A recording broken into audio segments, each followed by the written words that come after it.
hari ini, pada hari yang mulia ini, saya selaku pembicara akan menyampaikan judul dakwah yang berjudul Bukti Cinta yang Sebenarnya. Ma'asyiral muslimin rahimakumullah.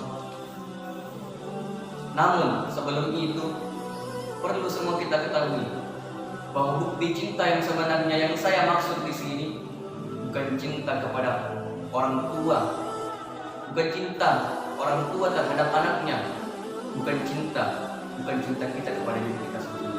Tapi bukti cinta yang saya maksud di sini adalah bukti cinta baginda Nabi Muhammad SAW kepada kita sebagai umat. Ma'asyiral muslimin rahimakumullah. Perlu kita semua tahu, perlu kita ketahui begitu besar cinta beliau kepada umatnya. Namun sebelum itu, yang perlu kita tahu bahwa Rasulullah SAW adalah kekasih Allah. Itu menandakan posisi kita, derajat kita sebagai umat itu sangat mulia di sisi Allah. Karena kenapa? Kita harus bersyukur.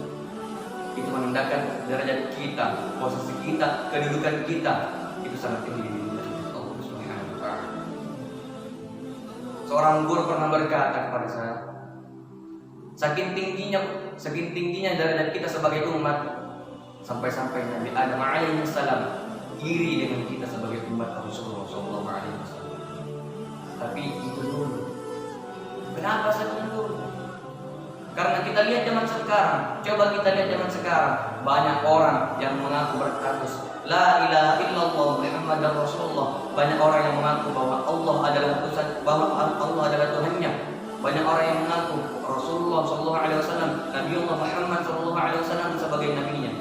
Akan tetapi ia tidak pandai, ia tidak pintar menjaga umat Rasulullah. Di mana kita lihat banyak anak-anak muda zaman sekarang, terlebih-lebih lagi kaum wanita.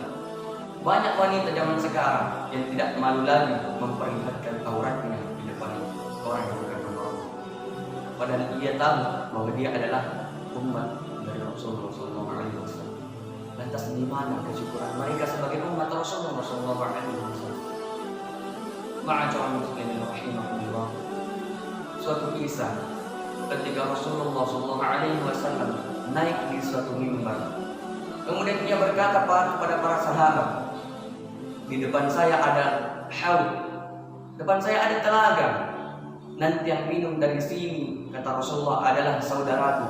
Nanti yang minum dari sini adalah ikhwani, kata Rasulullah.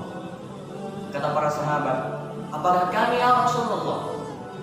Dijawab kepada Rasulullah, antum ashabi, kalian adalah sahabatku. Nanti yang minum dari sini adalah ikhwani, kata Rasulullah, saudaraku. Kata para sahabat, kemudian siapa lagi ya Rasulullah? Kata Rasulullah, nanti yang minum dari sini adalah orang yang tidak pernah melihatku, tidak pernah sama sekali menatapku, akan tetapi ia beriman kepada Rasulullah SAW. Ketika Rasulullah SAW berkumpul bersama para sahabat, ia berkata, wahai sahabatku, apakah kalian tahu golongan yang paling mulia di sisi Allah Subhanahu wa taala? Kata para sahabat, apakah para nabi dan rasul ya Rasulullah? Kata Rasulullah, bagaimana mungkin mereka tidak mulia sedangkan Allah berada di sisi? Kata para sahabat, apakah para malaikat ya Rasulullah? Dijawab kepada Rasulullah, bagaimana mungkin mereka tidak mulia sedangkan mereka dekat dengan Allah dan diwajibkan kepada Allah? Kata para sahabat, apakah kami ya Rasulullah? Dijawab oleh Rasulullah SAW, bagaimana mungkin kalian tidak mulia sedangkan aku berada di tengah-tengah kalian? Kata para sahabat, kemudian siapa lagi ya Rasulullah? Kata Rasulullah, orang yang paling mulia, golongan yang paling mulia di sisi Allah Subhanahu wa taala adalah seseorang yang beriman kepada aku tetapi ia tidak pernah melihatku, kata Rasulullah. Tsumma tuba liman lam yarawni wa amana. Sungguh beruntung, 3 kali keberuntungan orang yang tidak pernah melihatku akan tetapi ia beriman kepada aku, kata Rasulullah.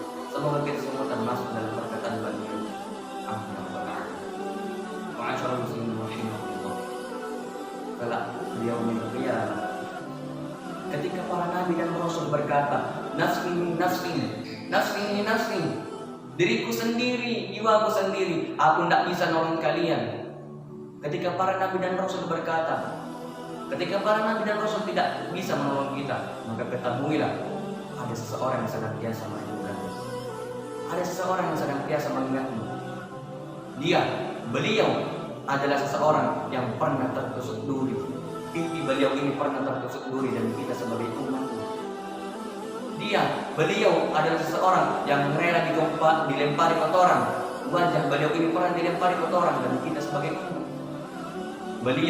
Dia adalah seseorang yang rela berkorban dan kita sebagai umat. Beliau adalah seseorang yang rela mengorbankan hartanya demi kita sebagai umat.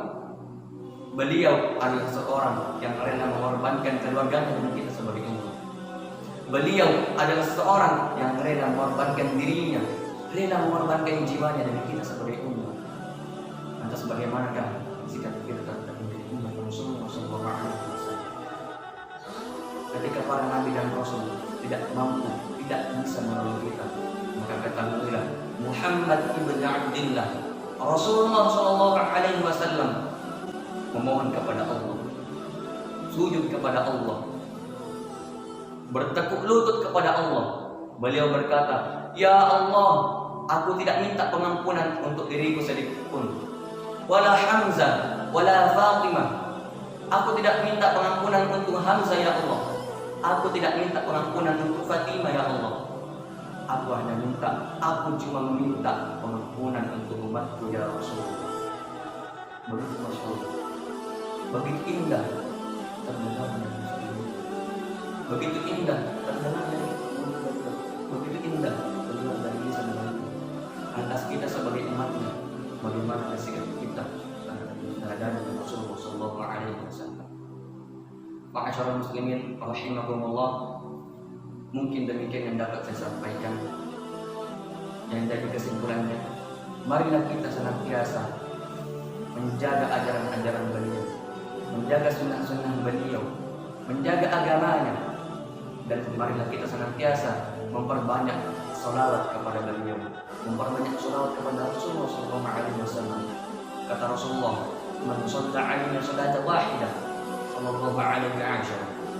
Barang siapa yang bersalawat kepada aku satu kali, maka Allah akan bersalawat kepadanya 10 kali. Barang siapa yang bersalawat kepada Rasulullah SAW 10 kali, maka Allah akan bersalawat kepadanya 100 kali. Ma'asyiral muslimin rahimakumullah. Mungkin demikian yang dapat saya sampaikan. Lebih dan kurangnya mohon dimaafkan. Segala yang benar itu datangnya dari Allah Subhanahu wa taala, dan segala kekurangan, kekhilafan itu datangnya dari diri saya pribadi. Sebagai manusia yang tak luput dari kesalahan, lebih dan kurangnya mohon dimaafkan. Jika ada piring yang pecah, jangan disimpan di dalam laci. Jika ada kata-kata saya yang salah, jika ada kata-kata saya yang kurang, maka jangan disimpan di dalam hati. Demikian yang dapat saya sampaikan. Syukran. Allahumma arhamna bil Quran, Allahumma adkhilna al-jannata bi syafa'atil Quran. Assalamualaikum warahmatullahi wabarakatuh.